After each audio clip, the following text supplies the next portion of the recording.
नमस्कार साथियों, कैसे हैं आप सब। आशा करता हूँ अच्छे होंगे, स्वस्थ होंगे, मस्त होंगे और आप अपनी तैयारी को बेहतर करने में जुटे होंगे। तो मैं विकास सिंह तोमर आप सभी का स्वागत करता हूँ आज के सेशन में। तो साथियों, आज हम करने वाले हैं पर्यावरण अध्ययन प्रैक्टिस सेट नंबर 3। इससे पहले हम 2 प्रैक्टिस सेट कंप्लीट कर चुके हैं साथियों। अभी तक वो दोनों क्लासेस आपने नहीं देखी हैं तो उन दोनों क्लासेस को आप अच्छे से देख लीजिएगा, क्योंकि दोनों क्लासेस आपके एग्जाम की दृष्टि से काफ़ी महत्वपूर्ण होंगी। यदि आप पीडीएफ चाहते हो तो पीडीएफ के लिए आप हमारे टेलीग्राम चैनल को ज्वाइन कर सकते हो। यहाँ पर आपको निःशुल्क पीडीएफ मिल जाती है और अन्य जानकारियाँ आपको एग्जाम से संबंधित यहाँ पर उपलब्ध करवा दी जाती हैं। ठीक है साथियों, यदि आप हमारे चैनल पर नए हो तो आप हमारे चैनल को सब्सक्राइब कर सकते हो, बेल आइकन को दबा दें। ठीक है साथियों, और अभी तक आपने हमारे सेशन को लाइक नहीं किया है तो सेशन को लाइक जरूर कर दीजिएगा। ठीक है, और अपने दोस्तों के साथ में भी शेयर करें। चलते हैं हम पहले प्रश्न पर कंप्लीट करेंगे। 30 प्रश्न हैं साथियों, उसमें 30 प्रश्नों के आप सभी को उत्तर देने हैं। ठीक है, एक पेपर और पेन ले लीजिएगा। उस पर आपको सभी प्रश्नों के उत्तरों को क्या है लिखते चलना है और लास्ट में आपको काउंट करना है कि 30 में से आपने कितने प्रश्नों के उत्तर सही यानी हल कर पाए हैं। ठीक है, यदि आप किसी प्रश्न के उत्तर को गलत कर रहे हो तो आपको पता चलेगा कि हम किस टॉपिक में कमजोर हैं, हमें किस टॉपिक को अच्छे से पढ़ने की और भी आवश्यकता है। ठीक है साथियों, तो हमारा पहला प्रश्न आपके सामने है। प्रश्न है वह प्रक्रिया जिसमें जटिल कार्बनिक पदार्थ कार्बन डाइऑक्साइड, पानी, पोषक तत्व जैसे अकार्बनिक पदार्थों में खंडित हो जाते हैं, क्या कहलाती हैं? क्या कहलाती हैं? संयोजक कहलाती हैं क्या? कंपोजिशन कहलाती हैं? अपघटन कहलाती हैं क्या? डिकम्पोजिशन कहलाती हैं साथियों। अगला है ऑप्शन सी संगठन यानी ऑर्गेनिफिकेशन कहलाती हैं। ऑप्शन डी है पोषण यानी न्यूट्रिफिकेशन कहलाती हैं। तो बताइएगा इस प्रश्न का जो राइट आंसर होने वाला क्या हो जाएगा। तो इस प्रश्न का जो राइट आंसर है ऑप्शन हो जाएगा आपका बी राइट आंसर होगा। ठीक है साथियों, इसे आपको अच्छे से याद रख लेना। ठीक है, यानी अपघटन होता है आपका। ठीक है, चलते हैं अगला प्रश्न आपके सामने आएगा। ये रहा आपके सामने अगला प्रश्न, इसका आपको उत्तर बताना है। निम्नलिखित में से कौन सा एक कांच का कक्ष या चैम्बर है जिसमें पौधे को सूर्य के प्रकाश की गर्मी प्रदान करने के लिए उगाया जाता है? देखो साथियों, प्रश्न वही हैं, वही सारे प्रश्न हैं, बस भाषा यानी लैंग्वेज की इस तरह से घुमाया जाता है कि आप उसमें चकरा जाते हो। ठीक है, इसलिए मैं इस तरह के आपके सामने प्रश्न लेकर आया हूँ, जिससे क्या है आप एग्जाम में जब जाओगे ना तो इस तरह के प्रश्न देखने को मिलेंगे तो आपको चकराना नहीं है, घूमना नहीं है। ठीक है, अच्छे से आप उत्तर दे पाओगे। ठीक है, तो कांच का कक्ष या चैम्बर जिसमें पौधे का क्या है सूर्य का प्रकाश या गर्मी प्रदान करने के लिए उगाया जाता है, उसे क्या बोलते हैं? ग्रीन हाउस बोलते हैं, वृक्षारोपण कक्ष बोलते हैं, सूरज की रोशनी कक्ष बोलते हैं और ग्लास हाउस कहते हैं। तो आपको बता देना है क्या कहते हैं, जल्दी से बताओ। तो उसे बोलते हैं ग्रीन हाउस। ग्रीन हाउस में क्या करते हैं, एक कांच का जो घर बनाया जाता है उसी उसमें क्या है सूरज की रोशनी क्या है उसके अंदर ही क्या रह जाती है, जैसे वो हम क्या बोलते हैं ग्रीन हाउस बोलते हैं। ठीक है साथियों, इसका राइट आंसर होगा यानी ए ऑप्शन आपका राइट आंसर हो जाएगा। ठीक है, चलते हैं हम आगे बात करते हैं। अगला प्रश्न आपके सामने है। 10 साल की उम्र में क्वालिफिकेशन करने पर दुनिया का सबसे कम उम्र का प्रतिस्पर्धी तैराक कौन बना? तो काफ़ी अच्छा प्रश्न है साथियों, बताना है आपका। माइकल फेल्प्स, अल्जेनिक तारिक, रायन लोचटे, इयान थॉरप। तो बताइएगा कौन सही हो जाएगा। बात की जा रही है क्वालिफाई करने वाला दुनिया का सबसे कम उम्र का प्रतिस्पर्धी यानी तैराक कौन बना। तैराक की बात की जा रही है, सबसे कम यानी 10 साल की उम्र का तैराक कौन था। तो आपका हो जाता है अल्जेनिक तारिक। ठीक है, अल्जैन तारिक यानी बी ऑप्शन आपका राइट आंसर होगा। इसे आपको अच्छे से याद रखना है, अल्जैन तारिक, क्योंकि ये प्रश्न आपको दोबारा से भी देखने को एग्जाम में मिल सकता है। ठीक है साथियों, अगला प्रश्न आपके सामने है। बैडमिंटन के खेल में शटल में कितनी पंख होनी चाहिए? तो बैडमिंटन के खेल में जो शटल होता है ना उसमें कितनी पंख होनी चाहिए? पंखों की संख्या पूछ ली है। देखो साथियों, किस तरह से प्रश्न कहाँ से लेकर कहाँ पूछा है, तो आपको सभी चीज़ों को पढ़ते हुए चलना है, किसी भी चीज़ को मिस नहीं करना। ठीक है, 20 पंख होते हैं, इसमें 12 होते हैं, 18 होते हैं, 16 होते हैं। तो बताइएगा कितने पंख होते हैं। तो आपके लिए यह प्रश्न नया होने वाला है साथियों, 16 पंख होते हैं। ठीक है, बैडमिंटन के खेल में जो शटल की कितनी पंख होनी चाहिए, तो 16 पंख होने चाहिए। ठीक है, जिसे भी आपको अच्छे से याद रख लेना। ठीक है साथियों, चलते हैं हम अगला प्रश्न बात करते हैं। खो खो के खेल की शुरुआत किस देश में हुई थी? तो खो खो की खेल की शुरुआत किस देश में हुई थी? तो भारत में हुई थी, श्रीलंका में हुई थी, मलेशिया में हुई थी, चीन में हुई थी। तो साथियों एग्जामिनर का पता नहीं, क्योंकि आपकी परीक्षा है जो ऑनलाइन मोड में होने वाली है, तो उसका पता नहीं कि एक शिफ्ट में दो दो तीन तीन एक ही तरह के प्रश्न, यानी खेल टॉपिक से ही दो दो चार चार प्रश्न को डाल दे, या स्पेस साइंस से आपको चार चार प्रश्न देखने को मिल सकते हैं। तो इस तरह से किसी भी सेट में आपको एक ही तरह के प्रश्न ज़्यादा देखने को मिल सकते हैं। ठीक है साथियों, तो बताना है आपको इसका जो राइट आंसर होने वाला, तो ए ऑप्शन हो जाता है। ठीक है, यानी आपका हो जाता है भारत। ठीक है, तो खो खो खेल की शुरुआत कहाँ से हुई थी, तो अपने भारत देश से हुई थी। ठीक है साथियों, इसे आपको अच्छे से याद रख लेना है, तो भारत से हुई थी हमारे। ठीक है, अगला प्रश्न आपके सामने है, बाहम अंतरिक्ष के अन्वेषण और शांतिपूर्वक उपयोग पर पहला संयुक्त राष्ट्र सम्मेलन यानी यूनी स्पेस किस वर्ष आयोजित किया गया था। तो आपको बताना है यूनी स्पेस किस वर्ष आयोजित किया गया था, आपको बता देना है। ठीक है साथियों, तो ये हुआ था 1967 में हुआ था, या 1967 में हुआ था, 1978 में हुआ था, ये 1997 में हुआ था। तो आपके सामने चार ऑप्शन है, क्वेश्चन नंबर है आपका 7। तो 7 नंबर का जो राइट आंसर होने वाला है 1968 हो जाएगा। ठीक है साथियों, यानी आपका बी ऑप्शन क्या है, राइट होने वाला है। तो 1968 में हुआ था। ठीक है, सम्मेलन कहाँ हुआ था, तो 1968 में हुआ था। ठीक है साथियों, कब हुआ था, तो 1968 में हो गया। ठीक है, आगे बात करते हैं, अगला प्रश्न आपके सामने है, इसका आपको उत्तर बताना है। यदि सेशन साथियों अच्छा लगे या प्रश्नों का जो लेवल है वो आपको अच्छा लगे तो लाइक जरूर कर दीजिएगा। यदि आपने अभी तक चैनल को सब्सक्राइब नहीं किया साथियों, चैनल को सब्सक्राइब जरूर कर लीजिए। कौन सा उपग्रह भारत का पहला स्वदेशी भूस्तर संचार उपग्रह है, तो बताना है कौन सा भूस्तर पूछा है, संचार उपग्रह है, तो बताओ, जल्दी से बता देना है। ऑप्शन ए है आपका एप्पल हो जाता है क्या, ऑरेंज हो जाता है क्या, रेड हो जाता है क्या, ग्रेप हो जाता है क्या। यदि आप इन प्रश्नों को डिटेल में उत्तर जानना चाहते हैं, यानी व्याख्या जानना चाहते हो, ये कैसे हुआ ये कैसे हुआ, तो इसके लिए आपको क्या करना होगा, हमारे चैनल पर जाकर टॉपिक बाई क्लास में आपको पर्यावरण अध्ययन की जो महत्वपूर्ण प्रश्नों की श्रृंखला है वो वाली क्लास को देखना है। ठीक है साथियों, उसमें ना मैंने आपको डिटेल में करवाया है, बिल्कुल डिटेल, यानी इन चारों ऑप्शनों को क्या है, इनका विश्लेषण किया है, चारों ऑप्शनों के बारे में बताया। तो उन क्लासों को आपको देखना है, वहाँ पर आपको अच्छे से समझ में आ जाएगा। ठीक है, अभी हम प्रैक्टिस सेट कर रहे हैं साथियों, क्योंकि आपका ज़्यादा समय नहीं लेना है, हमें कम से कम 20 से 22 मिनट में यह सेशन क्या है ख़त्म कर देना है। ठीक है, यानी समाप्त कर देना है, क्योंकि आपके पास 30 प्रश्न होते हैं और एग्जाम में भी आपके लिए समय कितना होता है, 30 मिनट का होता है। तो हम 20 से 22 मिनट में ही सेशन को क्या है समाप्त करेंगे। ठीक है साथियों, तो सॉरी साथियों, तो लास्ट तक जरूर जुड़े रहें साथियों, काफ़ी महत्वपूर्ण प्रश्न होने वाले हैं इसमें। तो इसका जो राइट आंसर होने वाला है, तो इसका जो राइट आंसर है, कौन सा उपग्रह भारत का पहला स्वदेशी भूस्तर संचार उपग्रह था, यह था आपका एप्पल हो जाता है। कौन सा हो जाता है, तो एप्पल हो जाता है। ठीक है, इसे भी आपको अच्छे से याद रख लेना है। आगे चलते हैं, अगला प्रश्न है, निम्नलिखित में से कौन भारत का पहला सिंक्रोट्रॉन था जिसे राजा रामन प्रगत प्रौद्योगिकी केंद्र द्वारा कमीशन किया गया था। तो बताना है आपको किसने किया गया था, तो राजा रामन प्रगत प्रौद्योगिकी केंद्र द्वारा कमीशन किया गया था। तो बताना है आपको। ठीक है, कौन सा सिंक्रोट्रॉन था, तो ऑप्शन है इंडस 1 है, इंडिया 1 है, भारतट्रोन 1 है, सिंको 1 है। तो आपके सामने चार ऑप्शन है साथियों, बता देना है। तो इसका जो राइट आंसर होने वाला है इंडस हो जाएगा, आपका क्या हो जाएगा, इंडस, यानी ऑप्शन आपका ए राइट आंसर हो जाएगा। ठीक है, भारत का पहला सिंक्रोट्रॉन था, तो कौन था, तो इंडस 1 था। ठीक है, इसे आपको अच्छे से याद रख लेना। ठीक है, अगला प्रश्न आपके सामने, उपग्रह अनुदेशनात्मक टेलीविजन परीक्षण साइट के लिए इसरो ने किस देश के साथ साझेदारी की। तो इसरो ने किस देश के साथ साझेदारी की, किसके लिए, तो टेलीविजन परीक्षण के लिए। किस देश के साथ में साझेदारी की, सॉरी साथियों, तो इसरो ने किस देश के साथ पार्टनरशिप की थी, आपकी बताना है। यूएसएसआर के साथ में की थी, यूएसए यानी संयुक्त राज्य अमेरिका के साथ में की थी, यूके के साथ में की थी, या फ्रांस के साथ में की थी।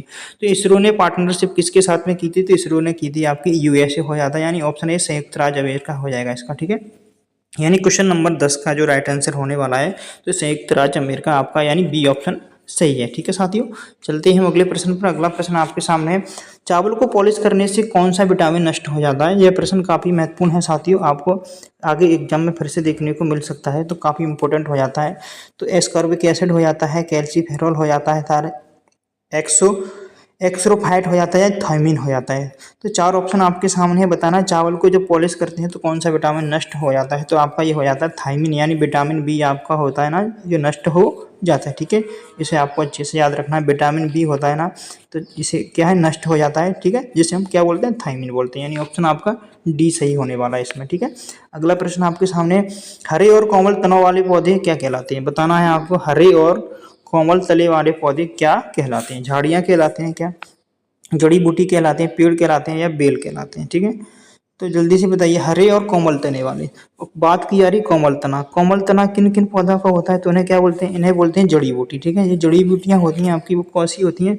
तो कोमल तनी वाली होती हैं। ऐसे आपको अच्छे से याद रखना है। ठीक है, देखो बेल क्या है, बेल बेल कोमल तने वाली भी होती हैं, कुछ हार्ड तने वाली भी होती हैं। ठीक है, इसलिए पेड़ कैसे होते हैं, पेड़ और झाड़ियाँ इनके तने कैसे होते हैं? हार्ड होते हैं। ठीक है, इन्हें आपको अच्छे से याद रखना। आपकी जड़ी बूटी राइट आंसर हो जाएगा।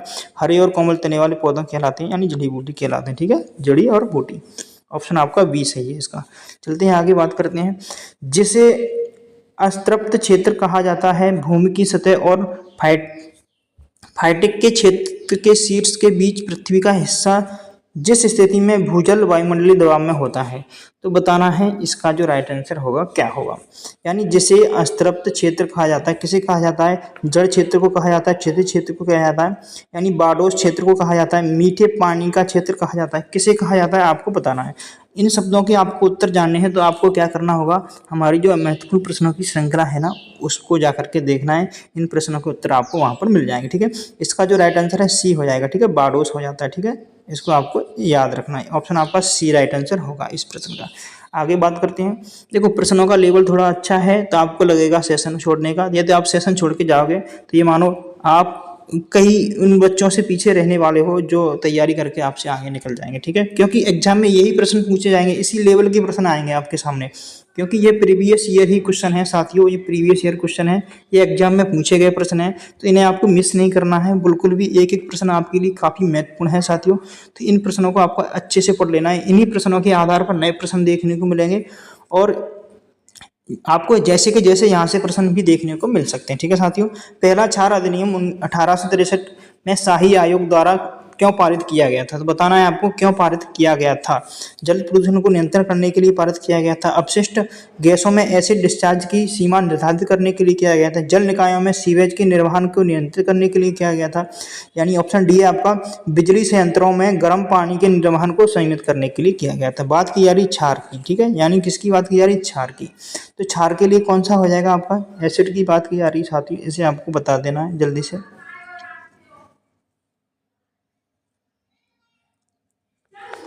तो इसका जो राइट आंसर होने वाला है कौन सा हो जाएगा? अपशिष्ट गैसों से एसिड डिस्चार्ज की क्या है? ऑप्शन आपका बी राइट आंसर होगा। डिस्चार्ज की सीमा निर्धारित करना, कौन सा ऑप्शन हो जाएगा आपका? बी।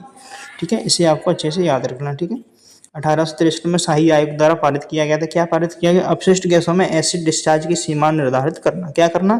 जो अपशिष्ट गैसें होती हैं उसमें क्या करना है? एसिड जो होता है ना आपका, उसे क्या करना है? निर्धारित करना। ठीक है, इसे आपको अच्छे से याद रखना है। आगे बात करते हैं। पानी में उच्च जैव रासायनिक ऑक्सीजन मांग की ओर जाता है। तो उच्च जैव रासायनिक और उच्च की बात कीजिए, उच्च किस ओर जाता है? भंग ऑक्सीजन बढ़ाएं, यानी भंग ऑक्सीजन बढ़ाएं। ठीक है, भंग ऑक्सीजन घटाएं, प्रकाश संश्लेषण की दर में वृद्धि, जलीय पौधों का अधिक जन्म।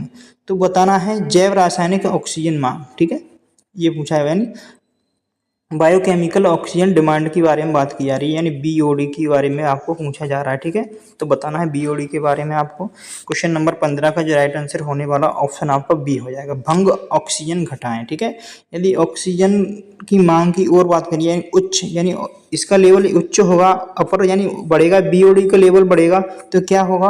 भंग ऑक्सीजन की क्षमता क्या हो जाएगी? कम हो जाएगी। ठीक है, घट जाएगी। ठीक है, इससे आपको याद रख लेना। ठीक है, यदि आपका बीओडी बढ़ेगा तो ऑक्सीजन क्या होगा? कम होगा। बीओडी बढ़ेगा तो ऑक्सीजन क्या होगा? कम होगा। ठीक है, उच्च पूछा है तो ऑक्सीजन बढ़ रहा है आपका, बीओडी बढ़ रहा है। ठीक है, तो ऑक्सीजन कैसा हो जाएगा? कम हो जाएगा, ऑक्सीजन घटेगा। ठीक है, ऐसे आपको याद रख लेना। अगला प्रश्न आपके सामने है, निम्नलिखित में से कौन सी विधि करके सीखने पर आधारित नहीं है? बताओ।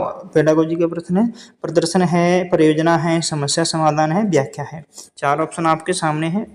तो क्वेश्चन नंबर जो 16 का राइट आंसर है व्याख्या हो जाएगी। ठीक है, सीखने के आधार पर नहीं है, करके सीखने के आधार पर नहीं है। ठीक है, व्याख्या में क्या है? बच्चे निष्क्रिय रूप से श्रोता की तरह शिक्षक की तरफ देखते रहते हैं और उसमें कोई किसी प्रकार की रुचि नहीं लेते हैं। ठीक है, इस तरह की ये विधि है, व्याख्या विधि बड़ी बड़ी कक्षाओं के लिए महत्वपूर्ण हो जाती है। शैक्षिक रूप से पिछड़े बच्चों की सहायता के लिए एक शिक्षक के लिए यह आवश्यक है। बताइए शिक्षक के लिए क्या आवश्यक है?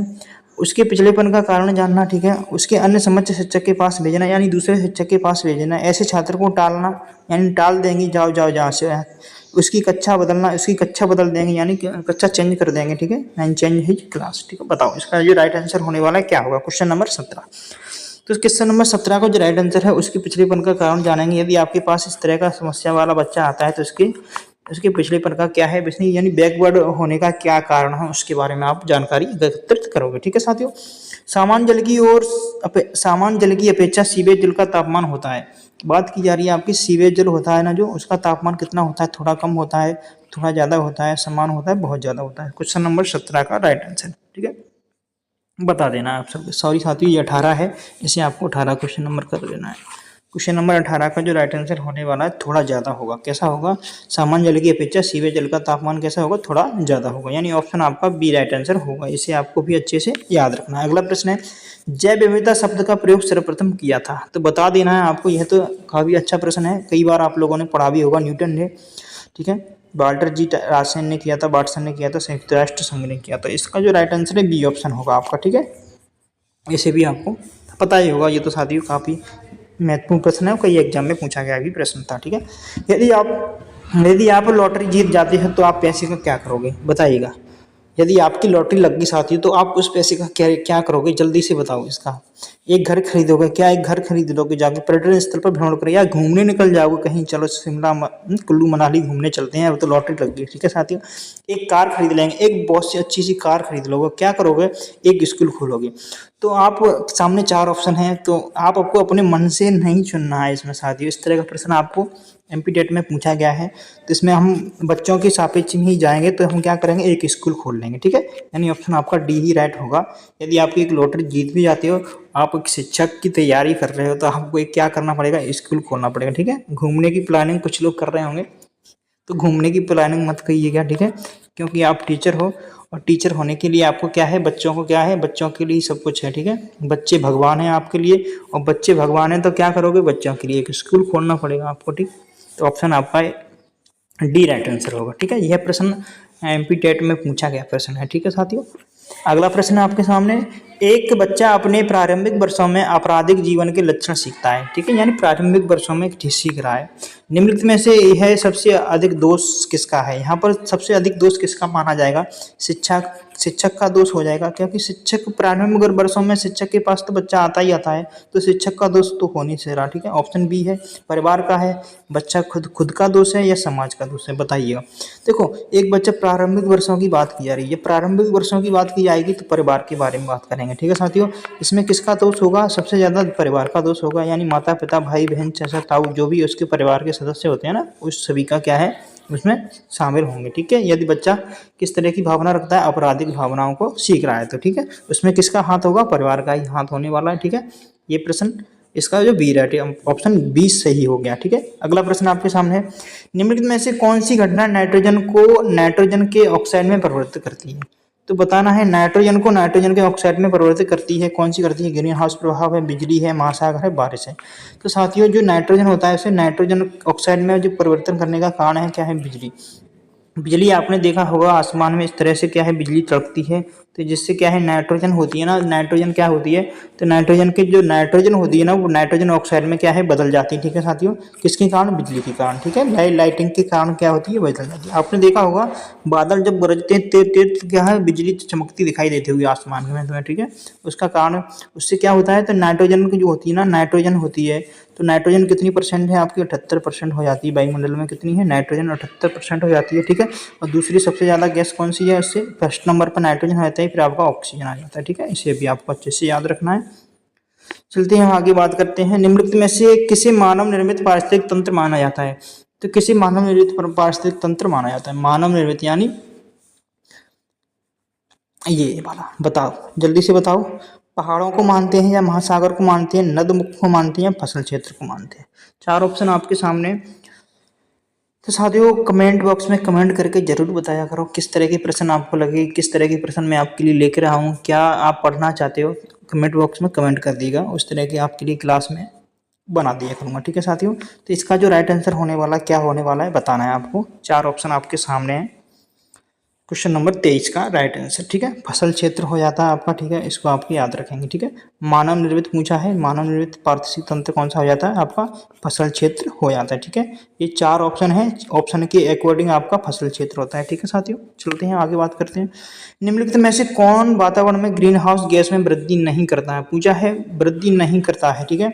मनोमूलन, वनोन्मूलन यानी वनों को काटना, ठीक है, जीवाश्म ईंधन का जलाना यानी जीवाश्म ईंधन को जलाओगे तो ग्रीन हाउस गैस में वृद्धि होगी क्या, जनसंख्या वृद्धि है, बारिश है, तो बताना है नहीं करता है, नहीं पूछा है तो नहीं का जो जवाब आपको दे देना है। नहीं पर विशेष ध्यान रखें, ठीक है, क्योंकि एग्जाम में जब आपके सामने घड़ी चलती है ना, उल्टी गिनती चालू हो जाती है जब, तो आपको लगता है टाइम गया तो फिर आप क्या है सही प्रश्नों को भी उत्तर क्या है गलत कर देते। इसलिए यहाँ पर आपको 20-22 मिनट में क्या है सही प्रश्नों को 30 प्रश्नों को सॉल्व कर लेना है। कितने 20 से 22 मिनट लगने चाहिए, ठीक है, ज़्यादा समय नहीं लगना चाहिए। यदि 20-22 मिनट में आप कर पा रहे हो तो ये मानो आपका टाइम वहाँ पर आपको बच जाएगा, ठीक है। आप वहाँ पर क्या है अच्छे से प्रश्नों के उत्तर दे पाओगे, ठीक है। तो बताओ इसका जो राइट आंसर होने वाला है क्या होगा, क्वेश्चन नंबर 24 का। तो भारी बारिश होती है ना, इससे क्या है, बारिश से क्या है ग्रीन हाउस यानी वातावरण पर कोई प्रभाव नहीं पड़ता, ग्रीन हाउस गैस वृद्धि नहीं करता, ठीक है, किससे, बारिश से, आपका यानी डी ऑप्शन होगा, ठीक है। आगे बात करते हैं, इनमें से कौन राष्ट्रीय उद्यानों में प्रतिबंधित गतिविधि नहीं है, इसमें भी नहीं पूछा है, तो नहीं आपको बताना है कौन सी नहीं है। तो वृक्षारोपण नहीं है, चराई नहीं है, अवैध शिकार नहीं है, फोटोग्राफी नहीं है, नहीं पूछा है। देखो वृक्षारोपण करेंगे तो क्या है, राष्ट्रीय उद्यानों में प्रतिबंधित गतिविधि नहीं पूछा है, ठीक है। चराई है, अवैध शिकार है, फोटोग्राफी, आपके सामने 4 ऑप्शन है, तो बताना है इसका राइट आंसर हो जाएगा। नहीं पूछा है तो आपकी फोटोग्राफी नहीं हो जाएगी, ठीक है, अवैध शिकार करोगे वो हो जाएगा, ठीक है। राष्ट्रीय उद्यानों पे प्रतिबंध है, इन चीज़ों का क्या है प्रतिबंध है, ठीक है। चराई पर भी प्रतिबंध है, या वृक्षारोपण करोगे तो भी आपके लिए क्या है सही होगा, ठीक है। यानी फोटोग्राफी नहीं होगा, इसमें पूछा है राष्ट्रीय उद्यानों में प्रतिबंधित गतिविधि नहीं है, तो नहीं है, सॉरी साथियों, तो फोटोग्राफी प्रतिबंधित नहीं है, वृक्षारोपण भी प्रतिबंधित है, चराई भी प्रतिबंधित है, अवैध शिकार भी क्या है प्रतिबंध है। यानी फोटो यदि आप राष्ट्रीय उद्यानों के फोटो लेते हो तो आपको कोई नहीं रोकेगा, ठीक है, यानी यह चीज़ क्या है प्रतिबंधित तो नहीं है, ठीक है। वृक्षारोपण पर ही प्रतिबंध है, यानी ज़्यादा से ज़्यादा वृक्ष आपको लगाने हैं, काटने नहीं है, ठीक है, इस तरह का है। और चराई भी आपकी हो जाती है, यदि बच्चों को आप जानवर खाते हैं तो चराई भी, उस पर भी प्रतिबंध लगाया गया है। अवैध शिकार यानी जानवरों को आप मारते हो तो उस पर भी क्या है प्रतिबंध लगाया गया है। आप यदि फोटोग्राफी करते हो जाकर के राष्ट्रीय उद्यानों में तो इस चीज़ पर आपकी किसी प्रकार से प्रतिबंध नहीं लगाया गया, ठीक है, इसका ये मतलब है, ठीक है। इसलिए इसका जो राइट आंसर है डी ऑप्शन हो गया, ठीक है। अब अच्छे से समझ में आया होगा, क्योंकि पहले मेरे भी समझ में नहीं आया था ये प्रश्न पढ़ते टाइम, तो मैंने अभी समझाया इसे अच्छे से, ठीक है। एक शिक्षक के रूप में आपको विभिन्न शिक्षक अधिगम विधियों का उपयोग करने के लिए प्रोत्साहन किया जाता है। तो किसके लिए प्रोत्साहन किया जाता है, क्योंकि अलग अलग बच्चों की अधिगम शैलियों के लिए अलग अलग प्राथमिकताएं होती हैं, चूँकि बच्चे ऐसे ही मांग करते हैं, चूँकि यह हमारा कानून कहलाता है एक शिक्षक के रूप में। देखो प्रश्न कह रहा है एक शिक्षक के रूप में आपको विभिन्न शिक्षक अधिगम विधियों का उपयोग करने के लिए प्रोत्साहन किया जाता है। तो आपका इसका राइट आंसर क्या होने वाला बताइए। जी इसका जो राइट आंसर है ऑप्शन आपका ए हो जाएगा, ठीक है। क्योंकि अलग अलग बच्चों की अधिगम की शैली के लिए अलग अलग प्राथमिकताएं होती हैं, ठीक है। अलग अलग तरह के बच्चे होते हैं, अलग अलग शैली से सीखते हैं। हर बच्चे का जो सीखने का तरीका है वो अलग होता है, अलग अलग स्किल सीखते हैं, ठीक है। आपने भी देखा होगा अपने आसपास प्रत्येक इंसान एक तरह की स्किल यानी एक तरह के कौशल नहीं सीखता है, अलग अलग तरह के सीखता है, ठीक है। कोई बच्चा जल्दी बोलना सीख जाता है, कोई थोड़ा कम जल्दी बोलना सीख जाता है, कोई जल्दी चलना सीख जाता है तो थोड़ा कोई समय ज़्यादा लेता है, तो इस तरह से धीरे धीरे सभी सीखते हैं। निम्नलिखित में से कौन सी मिट्टी मुख्य रूप से अपने ऊपरी हिस्से की कार्बनिक पदार्थ से बनी है, बताओ कौन सी मिट्टी बनी है। तो जेली सॉल्ट्स बनी है, हीटो सॉल्ट्स बनी है, एडी सॉल्ट्स बनी है, स्पोडो सॉल्ट्स बनी है। तो 4 ऑप्शन आपके सामने हैं। क्वेश्चन नंबर 27 का जो राइट आंसर है आपको बताना है, ठीक है। तो ये होता है हिस्टो सॉल्ट्स, यानी ऑप्शन आपका बी राइट आंसर है, ठीक है साथियों। इसे भी आपको अच्छे से याद रखना है, ठीक है। आगे बात करते हैं, अगला प्रश्न आपके सामने है, आयोडीन युक्त नमक का प्रयोग किस बीमारी की रोकथाम के लिए किया जाता है। तो बता देना है आपको किसके लिए किया जाता है। बेरी के लिए किया जाता है, रिकेट्स के लिए किया जाता है, गलगंड यानी घेंगा रोग हो जाता है, स्कर्वी के लिए किया जाता है। देखो आयोडीन युक्त नमक होता है ना, इसका उपयोग किसके लिए करते हैं हम, इसलिए करते हैं गलगंड हो जाता है यानी गोइटर रोग आपको हो जाता है, ठीक है। इसको आपको याद रखना, ठीक है। विटामिन की सॉरी साथी आयोडीन की कमी से कौन सा रोग होता है, तो आयोडीन की कमी से आपको घेंगा रोग हो जाता है, ठीक है। ऑप्शन आपका सी होगा। अगला प्रश्न आपके सामने है, अल नीलो की उपस्थिति एक ओर ले जाती है, किस ओर ले जाती है? अल नीलो। ये प्रश्न आपके लिए नया होने वाला है साथियों, तो बताइए। समुद्र की सतह के ताप में वृद्धि, समुद्र की सतह के ताप में कमी समुद्र की सतह के तापमान को प्रभावित नहीं करता है, क्षेत्र में व्यापार हवा बढ़ाता है। तो बताइएगा इसका जो राइट आंसर क्या है। क्वेश्चन नंबर 29 का राइट आंसर आपको बताना है, ठीक है। तो है हो जाएगा समुद्र की सतह के तापमान में वृद्धि, ठीक है। ऑप्शन आपका ए राइट आंसर होगा। कौन सा होगा? समुद्र के सतह के तापमान में वृद्धि, ठीक है। इसे बोलते हैं अल नीलो की उपस्थिति की ओर ले जाता है, ठीक है। ऑप्शन आपका ए राइट आंसर होगा। आगे बात करते हैं, अगला प्रश्न है, बालों की खराब स्वच्छता के से रूसी और त्वचा से संक्रमण हो सकता है। जैसे किसके कारण हो सकता है? सेल्यूलाइसिस के कारण हो जाता है, फुरुनकुलस के कारण होता है, टीनिया कैपिटिस के कारण होता है, एरिसिल फेलस के कारण होता है। आपके सामने चार ऑप्शन है, इसका जो राइट आंसर है टीनिया कैपिटिस के कारण हो जाता है, ठीक है। इसे भी आपको याद रखेंगे। बालों की खराब स्वच्छता के रूसी हो जाती है ना आपके सिर में, इन त्वचा में संक्रमण हो जाता है, जिसके किसके कारण होता है? तो टीनिया कैपिटिस, इसको याद रखेंगे। टीनिया कैपिटिस के कारण क्या है? जो सिर में आपकी क्या है? रूसी हो जाती है, डेंड्रफ हो जाता है, ठीक है। इसे भी आपको याद रखना है। डेंड्रफ किसके कारण होता है? तो टीनिया कैपिटिस के कारण हो जाता है, ठीक है साथियों। प्रश्न कैसे लगे? प्रश्न यदि अच्छे लगे हैं साथियों तो लाइक शेयर और अब सब्सक्राइब जरूर कर दीजिएगा और अपने दोस्तों के साथ में भी शेयर करें। Thank you for watching. मिलते हैं अगली वीडियो में, तब तक के लिए सभी साथियों के लिए नमस्कार। जय हिंद, वंदे मातरम।